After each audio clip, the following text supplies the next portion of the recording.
Hello दोस्तों, स्वागत है आप सबका एक बार फिर हमारे चैनल पर। बात करने वाले इस वीडियो में शिक्षक साथियों से जुड़े अपडेट्स व जानकारी की बात करेंगे। थर्ड ग्रेड टीचर्स, तृतीय श्रेणी अध्यापकों के लिए, साथ ही कर्मचारी से जुड़े कुछ महत्वपूर्ण अपडेट्स की। सबसे पहले बात करें तृतीय श्रेणी अध्यापकों के डीपीसी को लेकर अपडेट्स व जानकारी की। तो बात करें तो श्रीमान निदेशक महोदय द्वारा दिनांक 1 जून को आयोजित वीसी वीडियो कॉन्फ्रेंसिंग में सख्त निर्देश दिए गए हैं कि डीपीसी की कार्रवाई समय पर संपन्न किया जाए, क्योंकि इसको लेकर जो टाइम फ्रेम है शिक्षा विभाग द्वारा जारी किया गया था और इस टाइम फ्रेम में सूचियां तैयार करनी थी, स्थायी फिर स्थायी वरिष्ठता सूचियां जारी करनी थी, लेकिन वो हो नहीं पाई। इसी को लेकर उन्होंने सख्त निर्देश दिया है और अपने प्रासंगिक पत्रों के क्रम में लेख है कि निदेशालय द्वारा अध्यापक पद की 1 अप्रैल 2022 की स्थिति में वरिष्ठता सूचियों के निर्माण के लिए समय सारणी जारी की गई थी और पत्रों के माध्यम से बार बार आपको निर्देशित भी किया गया, यहाँ तक कि 31/5/2026 के अवकाश के दिनों में भी कार्यालय खुले रखकर कार्य पूर्ण करने के निर्देश दिए गए थे। लेकिन खेद का विषय है कि बार बार निर्देशित किए जाने के बावजूद भी कार्यालय के इस महत्वपूर्ण कार्य में घोर लापरवाही और शिथिलता बरती जा रही है।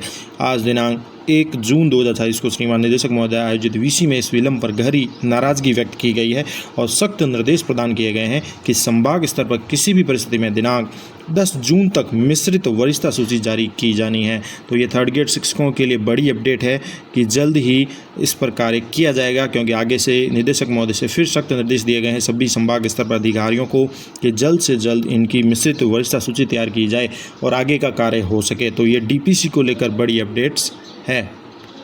इसी खबर के क्रम में आगे बढ़े हैं तो ऐसी खबरें भी आ रही है कि अब आगे से जैसे ऑर्डर आया है निदेशक से, तो डीओ का सीबीओ वगैरह को भी अल्टीमेटम दिया गया है कि शिक्षकों की वरिष्ठता सूची जल्द से जल्द तैयार की जाए और वरिष्ठता सूची में अगर कोई कमी खामी रहती है तो भुगतना पड़ेगा अंजाम।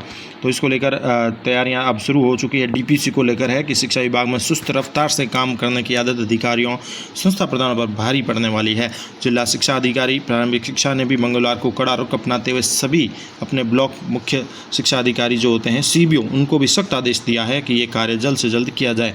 आदेश के सामने आने से पता चला है कि तृतीय श्रेणी अध्यापकों की दिनांक 1 अप्रैल 2022 की स्थिति में सूचियां जो है वरिष्ठता सूचियां वो तैयार करनी है और सूची पर आपत्तियां भी मांगी गई है। हैरान करने वाली बात यह है कि इस भारी भरकम काम के लिए शिक्षकों और अधिकारियों को महज 3 दिन का समय ही दिया गया है। एडीओ प्रारंभिक दिनेश कुमार के अनुसार 5 जून 2026 तक हर हाल में आपत्तियां कार्यालय पहुंचानी होगी। विभाग ने साफ कर दिया है कि अगर तय समय में किसी भी शिक्षक ने आपत्ति दर्ज नहीं कराई तो ये मान लिया जाएगा कि सूची एकदम परफेक्ट है, किसी का कोई हक नहीं मरा है, बाद में किसी भी प्रकार की कोई सुनवाई नहीं होगी। जिला कार्यालय ने अपने जिम्मेदारी से पल्ला झाड़ते हुए सीधे शब्दों में चेतावनी दी है कि यदि कोई भी पात्र शिक्षक इस सूची को देखने में आपत्ति दर्ज कराने से वंचित रह गया तो इसकी गाज सीधे संबंधित मुख्य ब्लॉक शिक्षा अधिकारी और स्कूल के संस्था प्रधान पर रहेगी। जिला कार्यालय ने भी स्पष्ट कर दिया है कि रोज की किस्तों में आपत्तियां नहीं ली जाएगी। सीबीओ को अपने पूरे ब्लॉक का डाटा एकत्र करके एक साथ जमा कराना होगा।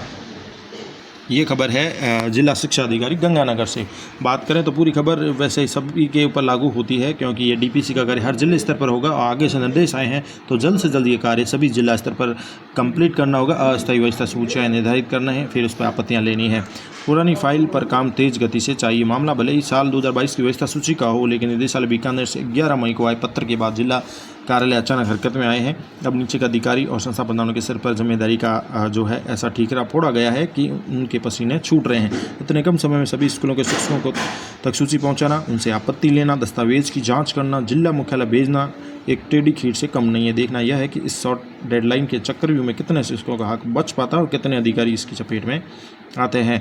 तो 1 अप्रैल 2022 की स्थिति में वरिष्ठता सूचियाँ तैयार करने आगे से भी निर्देश है कि जल्द से जल्द सख्त निर्देश करने गए हैं और साथ ही 3 दिन का समय दिया गया है और लगभग 5 जून तक जो आपत्तियाँ भी मांगी जाएगी।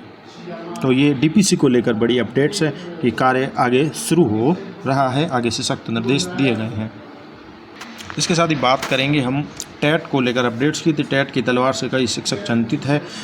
25 लाख से अधिक ऐसे शिक्षक सामने आ रहे हैं, उनकी पात्रता परीक्षा का उनके ऊपर दबाव रहेगा। तो जैसा कि देश भर के लाखों शिक्षकों के बीच टीईटी को लेकर चिंता है, अब एक बड़े मुद्दे के रूप में भी यह सामने आ रही है। शिक्षकों का कहना है कि वर्षों तक विद्यार्थियों को शिक्षा देने, राष्ट्र निर्माण में योगदान देने के बावजूद उन्हें अपनी सेवा जारी रखने के लिए पुनः पात्रता परीक्षा जो होती है टीईटी टेट देने के लिए बाध्य किया जा रहा है, जो एक अनुभव और सम्मान के साथ अन्याय है। हाल ही में उच्च न्यायालय ने शिक्षकों के लिए टेट उत्तीर्ण करने की समय सीमा जो है 31 अगस्त से 2027 से बढ़ाकर 31 अगस्त 2028 तक कर दी है। हालांकि शिक्षकों का मानना है कि यह केवल अस्थायी राहत है जबकि मूल समस्या अभी भी बनी हुई है। उनका तर्क है कि दशकों का शिक्षण अनुभव स्वयं में योग्यता का प्रमाण पत्र ही है। ऐसे में लंबे समय से सेवा दे रहे शिक्षकों को दोबारा परीक्षा की कसौटी पर खड़ा करना ये उचित नहीं है। शिक्षक संगठनों के अनुसार देश में लगभग 25 लाख से अधिक ऐसे कार्यरत शिक्षक हैं जो इस नियम से प्रभावित होंगे। बात है तो टेट उत्तीर्ण नहीं करने वाले शिक्षकों के सामने सेवा समाप्ति का खतरा भी बना हुआ है। इसके साथ ही बात करें तो 55 वर्ष से कम आयु के शिक्षकों के पदोन्नति और ऐच्छिक स्थानांतरण भी प्रभावित हो रहे हैं। शिक्षकों का कहना है कि अन्य सरकारी सेवाओं में लंबे अनुभव वाले अधिकारियों को दोबारा अपनी योग्यता सिद्ध करने के लिए कोई परीक्षा देनी नहीं पड़ती है, जबकि शिक्षकों के साथ ये अलग व्यवस्था क्यों लागू की गई है। शिक्षकों में असुरक्षा, मानसिक तनाव का वातावरण बन रहा है। विभिन्न शिक्षक संगठनों और शिक्षा जगत से जुड़े लोगों ने भी केंद्र सरकार, जनप्रतिनिधियों से मांग की है कि वे इस विषय को संसद में उठाएं और नियम में आवश्यक संशोधन करें। उनका कहना है कि विधेयक हस्तक्षेप के माध्यम से ही इस विसंगति को दूर किया जा सकता है। लाखों शिक्षकों को मानसिक परेशानी से राहत मिल सकती है। तो इस प्रकार से जिस प्रकार से टेट लागू की गई है, एक बार समय सीमा बढ़ाई गई है। मात्र 31 अगस्त 2027 तक पहले सीमा थी, उसको बढ़ाकर 31 अगस्त 2028 तक कर दी गई है। कुल मिलाकर मूल समस्या वही है कि शिक्षकों को जो भी है अगर सेवा में रहना है या पदोन्नति वगैरह लेने हैं तो उनको टेट तो करनी ही होगी। और इसके साथ ही 55 से कम आयु के शिक्षकों के लिए भी बड़ी समस्या है कि उनके पदोन्नति, उनके स्थानांतर वगैरह प्रभावित होंगे। तो ये टेट को लेकर भी अपडेट्स है।